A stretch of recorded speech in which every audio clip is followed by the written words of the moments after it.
Hello viewers, কেমন আছেন সবাই? আশা করি সবাই অনেক অনেক ভালো আছেন। রিনিয়া এক্সপ্লেইনসের আরেকটি নতুন ভিডিওতে আপনাদের সবাইকে স্বাগত জানাই। চলুন আমরা ভিডিওটি স্টার্ট করে ফেলি। এপিসোড 3-এর শুরুতে আমরা দেখতে পাই মুকজু রাজার হাত জিয়ংয়ের থুতনি থেকে সরিয়ে তাকে বলে, চলুন আমরা ভেতরে যাই। ভেতরে গিয়ে রাজার শরীরে যে তীরটি ঢুকেছিল সেই তীরকে বের করা হয়। রাজবৈদ্য বলে এটা বের করলে অনেক রক্ত পড়ত, কিন্তু এনার আঘাতে একটি অদ্ভুত প্রলেপ লাগানো হয়েছিল, যার কারণে এনার রক্ত পড়া বন্ধ হয়ে গিয়েছে। আপনাদের তো মনেই আছে রাজার আঘাতে জিয়ং ভ্যাসলিন লাগিয়ে দিয়েছিল। মুকজু এখানে রাজাকে জিজ্ঞেস করে, আপনাকে সেই জাদুকরি প্রলেপটা কে লাগিয়ে দিয়েছিল?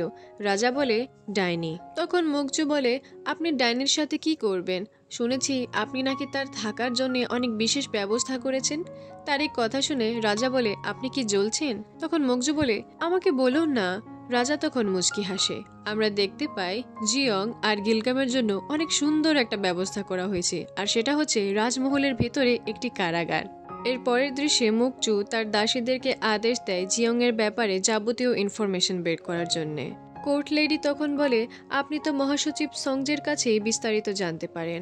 মুকজু তখন তার দাসীদেরকে আদেশ দেয় সংজেকে এই বার্তা পাঠানো যে সে তার সাথে কথা বলতে চায়, এবং কোর্ট লেডিকে সে সেই তীরটি দেয় যে তীরটি মহারাজের শরীরে বিঁধেছিল, এবং বলে যে এটা আপনি রাজকুমার জেসাং এর কাছে পাঠিয়ে দিন। এরপরে আমরা রাজমহলের কিচেন দেখতে পাই। এনার নাম হচ্ছে ইম আর এনার নাম হচ্ছে মেংসোক। তারা দুজনই প্রধান বাবুর্চি হওয়ার প্রতিযোগিতায় আছে, কেননা রিসেন্টলি প্রধান বাবুর্চি মারা গিয়েছেন। তো এখানে খুব দ্রুতই নতুন বাবুর্চি বাছাই করা হবে। তখন এখানে রাজমাতার কোর্ট লেডি আসে এবং বাবুর্চিদেরকে আজকে রাজমাতা কি খেতে চায় সেটা বিস্তারিত জানিয়ে দিয়ে যায়। এরপরে আমরা রাজমাতাকে দেখতে পাই। রাজমাতার কাছেও খবর চলে গিয়েছিল যে মহারাজ সাথে করে একটি ডাইনিকে নিয়ে এসেছে, আর গিয়ংগির রাজপাল হংগং ডালকে আটক করা হয়েছে। তখন এখানে উপস্থিত শাহী সখীরা রাজমাতাকে বলে, আচ্ছা, হংগং ডালি তো চতুর্থ শাহী সখীকে রাজার কাছে নিয়ে এসেছিল, তাই না? রাজমাতা তখন বলে, চতুর্থ শাহী সখী মুকজু কোথায়? অপরদিকে আমরা দেখতে পাই মহাসচিব সংজে চতুর্থ শাহী সখী মুকজুর কাছে আসে। এখানে মুকজু সংজেকে জিজ্ঞেস করে মহারাজ সেই ডাইনিকে কিভাবে এনেছেন এবং কেন এনেছেন। তখন সংজে বলে, এ ব্যাপারে আমি কিছুই জানি না। মুকজু এখানে সংজের ছিয়ং থেকে লুটপাট করা জিনিসের ব্যাপারে মাতব্বরি করতে থাকে এবং তাকে আদেশ দিতে থাকে। এতে করে সংজে অনেক ক্ষুব্ধ হয়ে যায়। তার বাবা তখন বলে, চুপ, তুই জানিস আমরা এখন রাজমহলের ভেতরে আছি, আর চতুর্থ শাহী সখী মুকজু রাজার অনেক প্রিয় একজন ব্যক্তি, আর মুকজু এই বিষয়টির ফায়দা উঠাচ্ছে। তখন সংজে বলে, যদি গোলামি করে আমাদের ভাগ্য থাকে তাহলে আমি মালিক পরিবর্তন করব। রাজা তখন বলে, তুই কোনো মতো ওই ডাইনির কথা বলছিস না তো? দেখ, রাজা মুকজু ছাড়া অন্য কারো দিকে চোখ উঠিয়েও দেখবে না। তখন সংজে বলে, এমন চাল চালবো চোখ উঠিয়েও দেখবে, হৃদয় স্পন্দিতও হবে। রাতের বেলা আমরা দেখতে পাই রাজমহলের কারাগারে একটি মুখোশ পরিহিত ব্যক্তি আসে এবং জিয়ং আর গিলগামকে নিয়ে সেখান থেকে পালিয়ে যেতে থাকে। একটি পর্যায়ে তারা একটি অনুষ্ঠানের জায়গায় চলে যায়। সেখানে সবাই মুখোশ পরিহিত ছিল এবং নাচানাচি করছিল। এখানে জিয়ংদেরকে যে সাহায্য করেছিল তাকে চেনা অনেক মুশকিল হয়ে পড়ছিল। নাচানাচি শেষ হওয়ার পরে জিয়ং একজনকে মনে করে হয়তোবা এই আমাদেরকে সাহায্য করেছিল। জিয়ং তাকে জিজ্ঞেস করে, তুমি আমাদেরকে এখানে কেন এনেছো? তখন মুখোশ পরিহিত ব্যক্তিটি বলে, আজকের রাতের মনোরঞ্জন আপনাদের কাছে কেমন লাগলো ডাইনি সাহেবা? তখন ওই ব্যক্তিটি মুখোশ খুললে আমরা দেখতে পাই এটা আসলে মহারাজ ছিল। জিয়ং বলে, তাহলে ওই ব্যক্তি তুমি ছিলে? মহারাজ তখন আরেকটি মুখোশ পরিহিত ব্যক্তিকে ডাকে এবং বলে, এই ছিল যে তোমাদেরকে পালাতে সাহায্য করেছিল। ওই ব্যক্তিটি তখন তার মুখোশ খুলে তার চেহারা দেখে আমাদের গিলগাম একদম খিলখিল হয়ে যায়। সে তখন মনে মনে বলে, এত সুদর্শন পুরুষ আমি আমার জীবনে আর দ্বিতীয়টা দেখিনি। ব্যক্তিটির নাম ছিল গঙ্গেল এবং সে ছিল রাজবিদূষক। রাজা তখন তাকে তার অভিনয়ের জন্য পুরস্কৃত করে পাঠিয়ে দেয়। আমরা জানতে পারি গঙ্গেল বাইরে বাইরে রাজবিদূষক হলেও গোপনে সে রাজার একটি গুপ্তচর। রাজা তখন তাকে একটি চিঠি পাঠায়। সেই চিঠিতে লেখা ছিল, সালগোজি জঙ্গলে আমার উপরে কেউ হামলা করেছিল, তুমি বের করো তারা কারা ছিল। অপরদিকে জিয়ং মহারাজকে বলে, আপনি এসব কি করছেন? মহারাজ বলে, আমি তো খেলা খেলছি। জিয়ং বলে, আপনি তো মজার জন্য খেলা খেলছেন, কিন্তু এখানে আমাদের জীবন নিয়ে খেলা চলছে। তখন রাজা বলে, তুমি অত্যন্ত অভদ্র একটি মেয়ে। রাজার মুখের উপরে কথা বলা তোমার একটি অভ্যাসে পরিণত হয়েছে, তোমাকে শাস্তি দিতে হবে। রাজা তখন সৈন্যদেরকে লোহা গরম করার আদেশ দেয় আর আদেশ দেয় এটা দিয়ে তাদের দুজনকে আঘাত করা হবে আর শুরুটা হবে গিলগামকে দিয়ে। তখন গিলগামকে চেয়ারের সাথে বেঁধে ফেলা হয়। এতে করে নিরুপায় হয়ে জিয়ং নীল ডাউন হয়ে রাজার কাছে রিকোয়েস্ট করে, দয়া করে আপনি গিলগামকে ছেড়ে দিন, আমি আর কখনো আপনার সাথে তর্ক করব না, আর না আমি কখনো পালানোর চেষ্টা করব। তার এই কথা শুনে রাজা তখন গিলগামকে ছেড়ে দেয়। তখন জিয়ং বলে, আমাদেরকে তাহলে পুনরায় কারাগারে পাঠানোর ব্যবস্থা করুন। রাজা বলে, কারাগারে? আমার তো এখন খিদে পেয়েছে, তুমি আমার জন্য একটি খাবার বানিয়ে নিয়ে এসো। জিয়ং বলে, আপনি কি খাবার খেতে পছন্দ করেন আমাকে বলুন। তখন রাজা বলে, তা জানি না, কিন্তু তুমি নতুন কিছু বানিয়ে নিয়ে এসো, পুরনো খাবার হলে চলবে না, আবার তুমি যে নতুন খাবারটি বানাবে সেটাও আমার ভালো লাগতে হবে। জিয়ং তখন বলে, ঠিক আছে আমি রান্না করব, কিন্তু গিলগাম সবসময় আমার সাথে থাকবে। মহারাজ এতে করে রাজি হয়ে যায়। মুখ্যমন্ত্রী তখন জিয়ং আর গিলগামকে শাহী রন্ধনশালায় নিয়ে যায়। এখানে অন্যান্য বাবুর্চিরা বেঁকে বসেছিল, মানে তাদের আর কি পুরুষত্বে আঘাত লাগবে, একজন মহিলা হয়ে সে কেন শাহী রান্নাবান্না করবে, কিন্তু তাদের কিছু করার ছিল না, কেননা এটা মহারাজের আদেশ ছিল। তারা তখন যার যার মতো সেই স্থান ত্যাগ করে চলে যায়। এখানে আমি একটি গুরুত্বপূর্ণ জিনিস ভুলে গেছি, আমাদের গিলগামের ঘ্রাণ শক্তি অনেক প্রখর, সে সেখানে হরিণের মাংসের গন্ধ পায়। জিয়ং তখন জানতে পারে মহারাজ গতকালই একটি হরিণ শিকার করে এনেছিল। জিয়ং তখন সিদ্ধান্ত নেয় আজকে সে যতগুলো খাবারই বানাবে সবগুলোতে হরিণের আইটেম থাকবে। খাবার প্রস্তুত হয়ে গেলে জিয়ংকে রেডি করা হয় এবং সকল দাস দাসী মিলে সেই খাবারগুলোকে রাজার কক্ষে নিয়ে যায়। তখন এখানে জিয়ংকে খাবার পরিবেশন করতে বলা হয়। জিয়ং এর রান্না করা প্রথম খাবার আইটেমটির নাম ছিল ওট কুইজিন। জিয়ং খাবারটিকে ভালো মতো প্রস্তুত করে রাজাকে অফার করে, কিন্তু রাজা প্রথমে দাসীকে সেটা খেতে বলে। দাসী সেটা খেয়ে সম্মতি জানালে রাজা সেটির স্বাদ গ্রহণ করে। খাবারটি তার কাছে অনেক পছন্দ হয়, এতই পছন্দ হয় যে সে এখান থেকে সোজা হরিণের জঙ্গলে চলে যায়। পরবর্তী খাবার আইটেমের নাম ছিল পোটার। এটি গাঢ় দুধের সাথে মটর মিক্স করে কি যেন একটা খাবার। এই খাবারটি খাওয়ার পরে রাজা তো একদম মটর খেতে চলে যায়। প্রত্যেকটা আইটেম রাজার কাছে একদম অতুলনীয় লাগছিল এবং অন্যরকম লাগছিল। ফাইনালি জিয়ং রাজার সামনে সেই খাবার আইটেমটি পেশ করে যেটা দিয়ে সে 3 স্টার শেফের প্রতিযোগিতা জিতেছিল। এটার নাম হচ্ছে ভেনসন স্টেক। জিয়ং যখন এই খাবারটিকে প্রস্তুত করছিল তখন রাজা অবাক হয়ে জিয়ং এর দিকে তাকিয়েছিল। তাকে দেখে রাজার তার মায়ের কথা মনে পড়ে যায়। এখানে এই খাবারটা রাজা তার দাসীকে দিয়ে নয় বরং জিয়ংকে দিয়ে টেস্ট করায়। জিয়ং টেস্ট করার পরে রাজাকে বলে, আপনি এবার খেতে পারেন। রাজা তখন বলে, তুমি আমাকে খাইয়ে দাও। তখন জিয়ং রাজাকে খাইয়ে দেয়। রাজার তখন ছোটবেলার কথা মনে পড়ে যায়।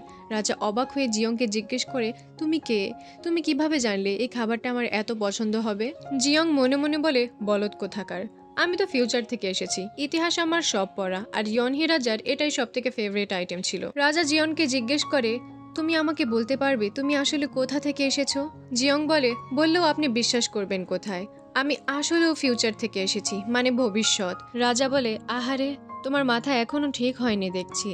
কক্ষের বাইরে তখন চতুর্থ শাহী সখী আসে। মুখ্যমন্ত্রী তখন তাকে বাধা দেয় আর বলে, আপনি এই মুহূর্তে কক্ষে প্রবেশ করতে পারবেন না। কিন্তু শাহী সখী জবরদস্তি করে কক্ষ খোলার চেষ্টা করে। তখন সে হালকা একটু দেখতে পায় মহারাজ ওই ডাইনির সাথে হাসি খুশি ভাবে কথা বলছে। মন্ত্রী তখন তাকে সেখান থেকে সরিয়ে নেয় আর বলে, আমি বলেছি না মহারাজ কক্ষে কাউকে প্রবেশ করতে নিষেধ করেছেন।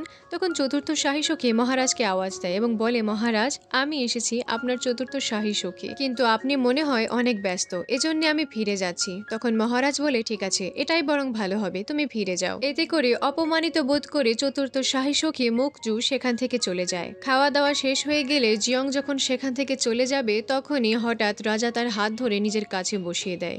রাজা জিয়ংকে বলে, আজকে তোমার খাবার আমার অনেক ভালো লেগেছে। জিয়ং মনে মনে বলে, ভালো লেগেছে কথাটা তো দূর থেকেও বলা যায়, এত কাছে আসার কি দরকার? রাজা তখন বলে, এজন্যই আমি তোমাকে বেছে নিয়েছি। মহল থেকে বেরিয়ে আসার পরে জিয়ং ভাবতে থাকে, রাজা আমাকে বেছে নিয়েছে মানে এমন নয় তো যে আমাকে পঞ্চম শাহী সখী বানানো হবে, তাহলে তো ইতিহাসই বদলে যাবে। এমন সময়ে সেখানে মহাসচিব সংজে চলে আসে এবং জিয়ংকে বলে, আজকে থেকে তুমি যতবারই রাজার কক্ষে খাবার পরিবেশন করবে আমাকে সেটার খবরাখবর দেবে। জিয়ং বলে, আমি কেন আপনাকে খবরাখবর দেব? তখন মহাসচিব বলে, দেখো তুমি যখন কক্ষে ছিলে তখন চতুর্থ শাহী সখী কক্ষে ঢোকার চেষ্টা করেছিল তাই না? জিয়ং বলে, হ্যাঁ।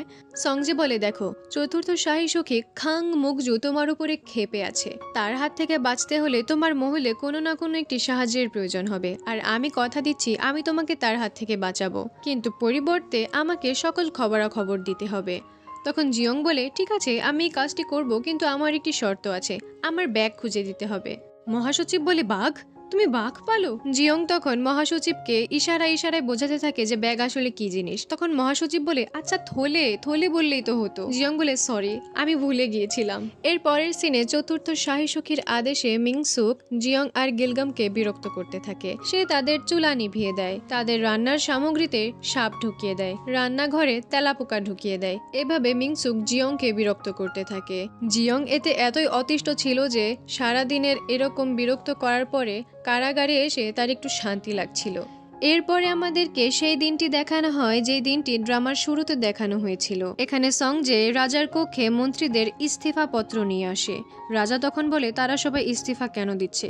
সংজে বলে, আপনি হংকং ডালকে নির্বাসনে পাঠিয়েছেন, এটার প্রতিবাদ জানাতে তারা ইস্তফা দিচ্ছে। তাদের দাবি, যদি হংকং ডালকে নির্বাসনে পাঠানো হয় তাহলে সেখানকার সেই ডাইনিকেও ফাঁসিতে চড়ানো হোক। সভাসদরাও এখানে রাজাকে একই কথা বলছিল। তারা বলছিল যে আমরা চাই আপনি সেই ডাইনিকে ফাঁসিতে চড়ান এবং রাজা হংকং ডালকে মুক্তি দিয়ে দিন। তখন রাজা বলে, তোমরা কি আমাকে কাঠের পুতুল মনে করো? যে ব্যক্তি আমার সাথে গুস্তাখি করেছে তাকে আমি কিভাবে ছেড়ে দিতে পারি? এমন সময়ে রাজ দরবারে জিয়ংকে হাজির করা হয়। সিন এখান থেকে কাট হলে আমরা দেখতে পারি চতুর্থ শাহী সখী তার কোর্ট লেডিকে একটি মিথ্যা রটনা রটাতে বলেছিল। রটনাটি এমন ছিল যে হংকং ডালের নির্বাসনের কারণ ওই ডাইনি ছিল। আমরা বুঝতে পারি এই রটনা রটানোর কারণে মূলত মন্ত্রীরা এই দাবি করছে। এরপরে আমরা সেই সিনটি দেখতে পাই যেটা ড্রামার শুরুতে ছিল, অর্থাৎ রাজা জিয়ংকে মুখ্য বাবুর্চি ঘোষণা করেছে। এতে করে মন্ত্রীরা ভাবতে থাকে প্রথমে এই চতুর্থ শাহী সখী, এখন আবার এই ডাইনি। রাজা যদি নারীতে এভাবে আসক্ত হয়ে পড়ে তাহলে তার বিপদ হতে চলেছে। তারা তখন চক্রান্ত করতে থাকে কিভাবে জিয়ংকে এই পদ থেকে সরানো যায়। এরপরের সিন আমরা দেখতে পাই চতুর্থ শাহী সখী রাজমাতার দরবারে গিয়ে তার কান ভরতে থাকে যে কিভাবে এই ডাইনি রাজাকে কাবু করেছে, আমাদেরকে এই ডাইনিকে এখান থেকে সরানো উচিত। রাজমাতা বলে, ঠিক আছে, আমি নিজে এই ব্যাপারটি দেখছি। এরপরে গিলগাম আর জিয়ংকে থাকার জন্য একটি রুমে নেওয়া হয় এবং তাদেরকে নতুন পোশাক দেওয়া হয়, আর জিয়ংকে দেওয়া হয় প্রধান বাবুর্চির পোশাক। পরের দিন সকালে পোশাক পরিধান করে জিয়ং আর গিলগাম রন্ধনশালার দিকে এগিয়ে যেতে থাকে। ওদিকে বাকি বাবুর্চিরা রন্ধনশালার 12টা বাজিয়ে রেখে দেয়। তারা আটার সাথে লবণ মেশায়, চাকুর ধার কমিয়ে দেয় এবং যথাসম্ভব জিনিসগুলোকে নষ্ট করার চেষ্টা করে। এরপরে জিয়ং শাহী রন্ধনশালায় আসে এবং তাদের সকলকে বলে, আমি যেহেতু নতুন সেহেতু আমাকে এই কয়েকদিন শুধু নজর রাখার কথা বলা হয়েছে, এজন্য আপনারা প্রত্যেক দিনের মতোই কাজ করতে থাকুন। এতে করে রাঁধুনিরা বুঝে যায় যে আমরা তো কুরুলের উপরে নিজের পা মেরে দিয়েছি। তখন তারা যে যে কাজগুলোকে নষ্ট করেছিল সেগুলোকে আবার ঠিক করতে থাকে। এমন সময়ে কোর্ট লেডি এসে জিয়ংকে জানায় যে রাজমাতা আপনার সাথে দেখা করতে চায়। জিয়ং রাজমাতার কাছে গেলে আমরা সেখানে চতুর্থ শাহী সখী খাং মুকচুকেও দেখতে পাই। রাজমাতা জিয়ংকে বলে, শুনেছি রাজা তোমাকে স্বয়ং রাঁধুনি ঘোষণা করেছে, তাও আবার উচ্চ পদের রাঁধুনি, অর্থাৎ প্রধান বাবুর্চি। আমি দেখতে চাই তুমি এই পদের জন্য কতটুকু যোগ্য। এজন্য আমি একটি প্রতিযোগিতার আয়োজন করেছি। এখানে তোমার সাথে অন্যান্য বাবুর্চিরাও অংশ নেবে। যদি এখানে তুমি হেরে যাও তাহলে তোমার হাত কেটে দেওয়া হবে। খবরটা রাজার কাছেও পৌঁছে যায়। তখন প্রতিযোগিতার স্থলে রাজা চলে আসে এবং রাজমাতাকে বলে, শুনলাম আপনি একটি প্রতিযোগিতার আয়োজন করেছেন। রাজমাতা বলে, আমরাও দেখতে চাই আপনার আনা ডাইনি রাঁধুনি কতটুকু যোগ্য। তখন রাজা বলে, আচ্ছা, প্রতিযোগিতা হেরে গেলে ইয়ন জিয়নের হাত কেটে দেওয়া হবে, তাই না? রাজমাতা বলে, হ্যাঁ। রাজা তখন বলে, বাকি রাঁধুনিরা হেরে গেলে তাদেরকেও হাত কেটে দেওয়া হবে না? রাজমাতা বলে, তাদেরকে কেন হাত কেটে দেওয়া হবে? রাজা তখন বলে, এতে তো আর প্রতিযোগিতার সামঞ্জস্যতা রইল না। আমি ঘোষণা করছি এই প্রতিযোগিতায় যে জিতবে তাকে ছাড়া বাকি সবার হাত কেটে দেওয়া হবে। এতে করে বাকি বাবুর্চিদের হালুয়া টাইট হয়ে যায়। রাজা তখন প্রতিযোগিতা দেখার জন্য সেখানে বসে পড়ে এবং মনে মনে বলে, তুমি যদি সত্যি ভবিষ্যৎ থেকে এসে থাকো তাহলে আজ কোনো নতুন খাবার বানিয়ে সবাইকে তাক লাগিয়ে দাও। তো জিয়ং কি আসলে প্রতিযোগিতা জিততে পেরেছিল নাকি তার হাত কেটে দেওয়া হয়েছিল, এটা জানতে হলে অবশ্যই এপিসোড 4 দেখাটা জরুরি, আর সেটা আমি দ্রুতই আপলোড করে দেব। আপনাদের কাছে ভিডিওটি কেমন লেগেছে আমাকে জানাতে ভুলবেন না। আর ভিডিওটি ভালো লেগে থাকলে একটি লাইক এবং সাবস্ক্রাইব করে যাবেন, এইটুকু তো আমি ডিজার্ভ করি। দেখা হচ্ছে এপিসোড 4-এ, ততক্ষণ পর্যন্ত সুস্থ থাকবেন। আল্লাহ হাফেজ।